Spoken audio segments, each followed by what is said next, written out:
If you've ever driven west on Colorado's Interstate 70, chances are you've noticed Loveland, the ski area that incredibly sits right on top of it. Yes, not only is the state's Continental Divide home to the highest point on the US interstate highway system, but it's also home to the only ski resort in North America you can physically drive through.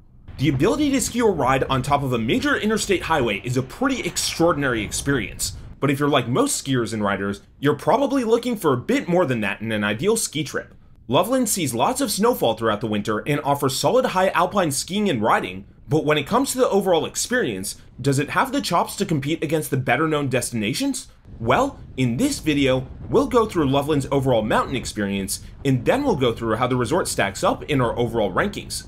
If you find this information helpful, be sure to like this video and hit subscribe so you don't miss any of our content. And if you haven't already, be sure to subscribe to our newsletter and follow us on Instagram, TikTok, and Twitter, where you'll find exclusive content you won't see in our videos. Enjoy! Located directly on the Continental Divide, Loveland sits at an exceptionally high altitude, even compared to other in-state ski resorts. The resort's base elevation is 10,800 feet, the highest of any ski resort in all of North America. This is a remarkable feature, but if you struggle with altitude sickness, steer clear of Loveland.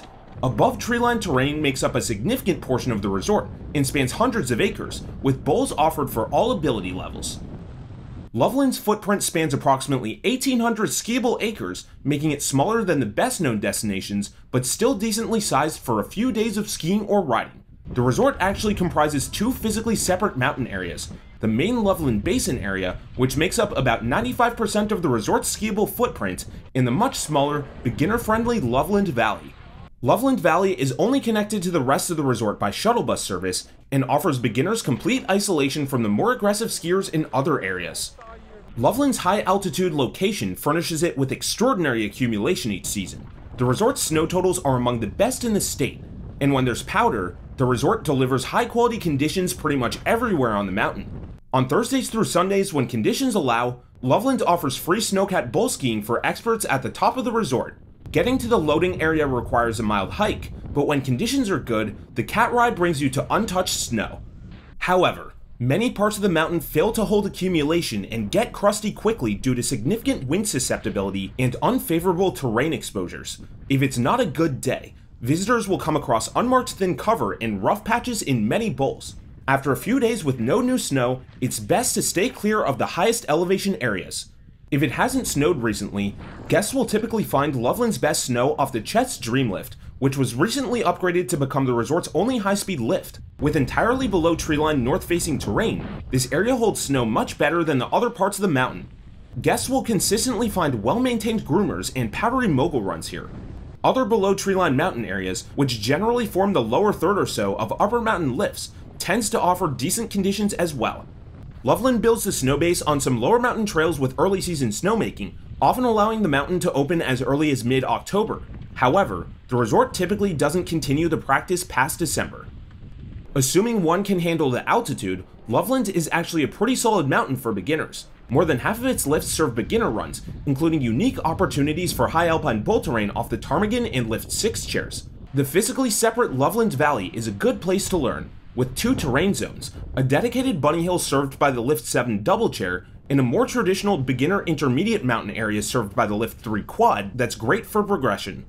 Loveland also offers a wide variety of terrain types for intermediates. As with beginners, guests at the moderate level of proficiency can choose from multiple high-alpine bowls, with options off the Lift 4, 8, and ptarmigan chairs. The bowls off Lift 4 and 8 do bear the brunt of Loveland's wind exposure, although grooming in certain areas does help somewhat. Below the treeline, there are a number of groomed cruisers as well. Like with other ability levels, Loveland's advanced terrain offerings span both its below treeline and high-alpine bowls. Lifts 8 and 9 serve steep but often windswept high-alpine terrain zones, while Chet's Dream is the place to be for lappable mogul runs. If you want to get back to the base from the bottom of Lift 8 without riding the lift up, you can take a steep, narrow trail to the base of the highway and then hike under a tunnel to get out. Loveland doesn't cater as much to experts as some Colorado destinations, but there is some seriously technical terrain if you know where to look. In below treeline areas, visitors can find genuinely steep trees and mogul runs, Especially off the Chet's Dream Lift, these runs maintain continuous pitches that can put a serious strain on one's endurance. But Loveland's hardest terrain exists in high-alpine areas. The steep gradients and winds-blown conditions make for tenuous slopes, and if you slip up and fall, there might not be much of a place to stop. Loveland's truly toughest runs are not directly served by chairlifts. Some of these trails require hiking, but others can be reached by the Snowcat we mentioned earlier. These runs are no joke, and they can even involve rock-lined chutes or cliff drops with very little room for error. As one might expect from a fairly undeveloped mountain, the majority of Loveland's lifts are slow. Many chairs face heavy wind exposure, but the resort finally installed safety bars on all of its lifts in recent years. A few logistical issues exist due to less than ideal lift placement. Even though every lift starts within only a few thousand feet of the base, it takes as many as 3 indirect lifts to get to the top parts of the mountain. Loveland's physical signage isn't bad, but some lifts are easy to miss on your way down due to the lack of true junction areas. Luckily, relatively low crowds, unless it's a powder day or I-70 through the tunnel is closed, help keep things moving.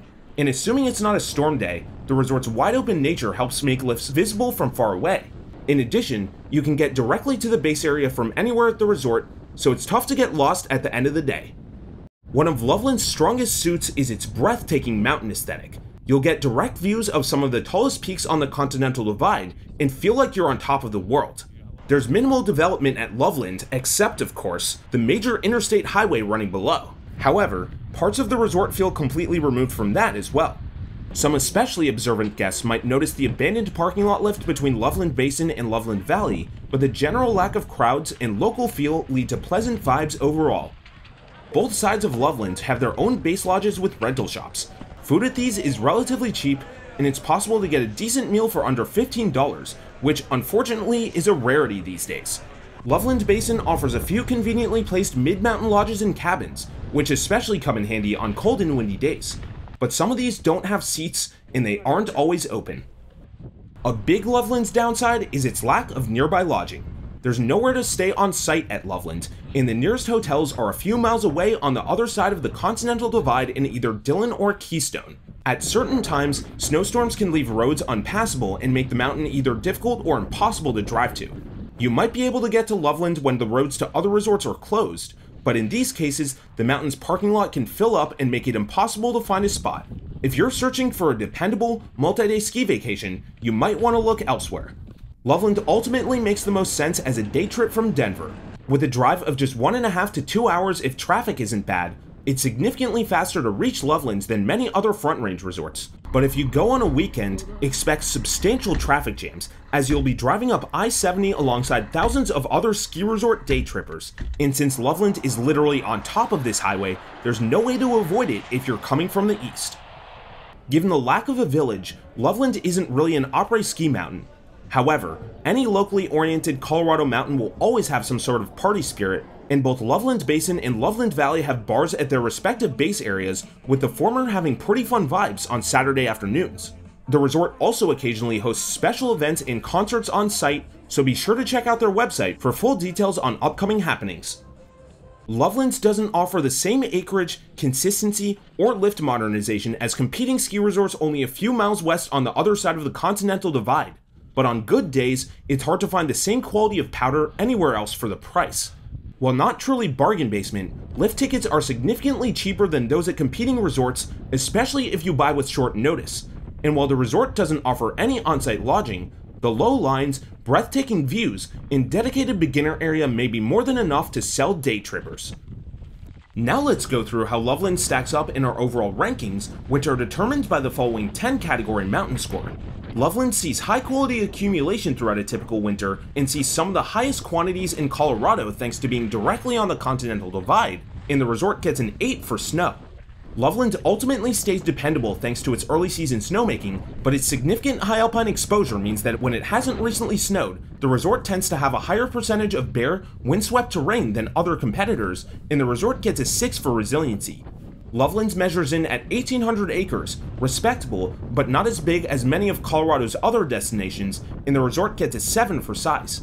Loveland doesn't offer that much below treeline terrain or a huge vertical drop, but it stands out with bowls for all ability levels and gets a 7 for terrain diversity. Loveland's footprint tends to be less extreme than that of some competitors, but there are some seriously daunting terrain zones if you know where to look, and the resort gets a 7 for challenge. All but one of Loveland's lifts are slow, and 17% of the resort's terrain requires hiking to get to, earning the resort a 4 for lifts. Loveland rarely sees the same lines at other resorts, but indirect lift placements mean it can take a while to get what ends up being fairly modest distances, and the resort gets a 7 for crowd flow. Loveland offers a decently large base lodge and some smaller mid-mountain lodges that aren't always open, and the resort gets a 5 for facilities. Loveland's signage could use a bit of work, and lifts can be easy to miss if you don't know the resort, and there are a few flat sections, but the mountain is reasonably intuitive to get around once you figure it out, and the resort gets a 5 for navigation. And finally, mountain aesthetic.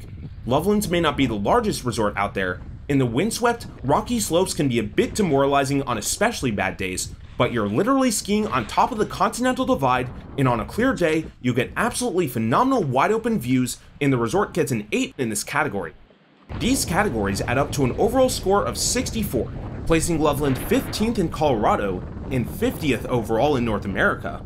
Loveland is outclassed by bigger, more modern, and better logistically designed resorts, but you get fewer crowds, a hard-to-replicate High-Alpine experience, and a great value, especially if you have to buy your ticket last minute. While Loveland probably won't solve its exposure problems anytime soon, we'll be on the lookout to see if its other infrastructure gets boosted over the next few seasons. For more information on Loveland and over 90 North American ski resort destinations, check out peakrankings.com. See you for the next one.